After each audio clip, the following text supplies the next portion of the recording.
ထိုလူသည်တန်ချိန်9တန်းလေးသောမောင်မှုစင်ကြီးတစ်ကောင်ကိုမယူထားသည်သူချိန်လန်းတလန်းနှမ်းလိုက်တိုင်းခြေပေါ်အောက်ရှိမြေပြင်သည်နေဆင်းသွားပြီးမီတာ50နဲ့သောချိုင်းခွက်ကြီးဖြစ်ကြံခဲ့သည်ပို၍အံ့ဩစရာကောင်းသည်မှာထိုလူသည်ထိုမောင်မှုစင်ကြီးကိုသူ၏စပင်များတက်တက်ဖြင့်သာမကားထားခြင်းဖြစ်သည်သူ၏စပင်တမြင်ချင်းစီသည်အလေးချိန်ပေါင်900အထိခန့်နိုင်ရရှိသည်သူ၏ပတ်ပတ်လည်းမီတာ50ချင်းဝက်အတွင်းတွင်စပင်များဖြင့်သာဖွဲ့စည်းထားသောနယ်ပယ်တစ်ခုဖြစ်ပေါ်နေပြီးမြည်သည့်မိစာကောင်းမှအနားမကန့်နိုင်ခြေထိုချိန်တွင်အဆင့်15ရှိတွားတတော်အုပ်စုတစုကစန်နီထံမှမောင်မှုစင်ကြီးကိုလူယူရန်ကြိုးပမ်းလာကြသည်မြင်းတို့သည်မိမိတို့ကိုမိမိအထင်ကြီးလုံးနေကြသည်မှာတိတာလှ၏စန်နီကနှာခေါင်းရှုံကတောင်ပြုံးတစ်ခုပြုံးလိုက်ရုံမျှဖြင့်ထိုတွားတတော်အားလုံးမြေပြင်ပေါ်သို့ချက်ချင်းလဲကျသွားကြတော့သည်ရောက်ရှိနေသူအားလုံးနှင်းတက်သွားကြပြီးညီသူမျှတတိမဝင်မိခင်မှာပင်စန်နီသည်တန်ချိန်9တန်းလေးသောမောင်မှုစင်ကြီးကိုသူ၏အပေါ်များရှိရာဘက်သို့လွှဲပစ်လိုက်သည်ညီသူမျှရှောင်တိန်ရန်အချိန်မရလိုက်ကြ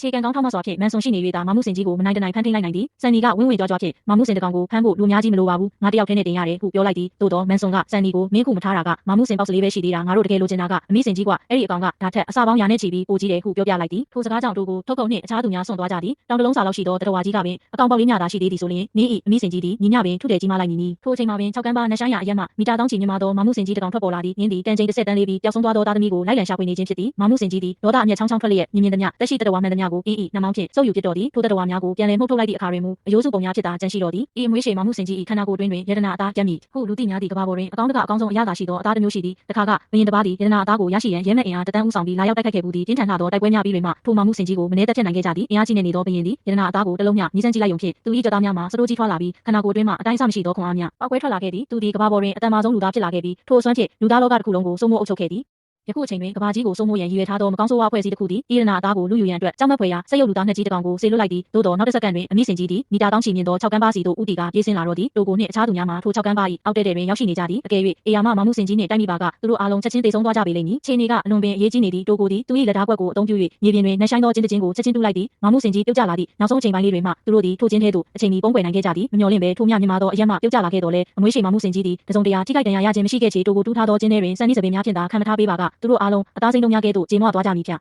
ဤနည်းဖြင့်သူတို့အသက်ဘေးမှတီတီလေးလွတ်မြောက်ခဲ့ကြရသည်သူတို့သည်ဤအမွေးရှိမောင်မှုစင်ကြီးကိုဖမ်းဆီးရန်လုံးဝမစွမ်းတာကြချေအားလုံးဘာလို့ရမှန်းမသိဖြစ်နေစဉ်မှာပင်မောင်မှုစင်ကြီးသည်ရုတ်တရက်လဲပြိုသွားတော့သည်ထိုချင်းရာမှာနတ်ဖျားဘုရင်လေးပါ Port Hadley Kings ခဲမှတဦးဖြစ်သူကိုခောက်ခောက်ရောက်ရှိလာခြင်းကြောင့်ဖြစ်သည်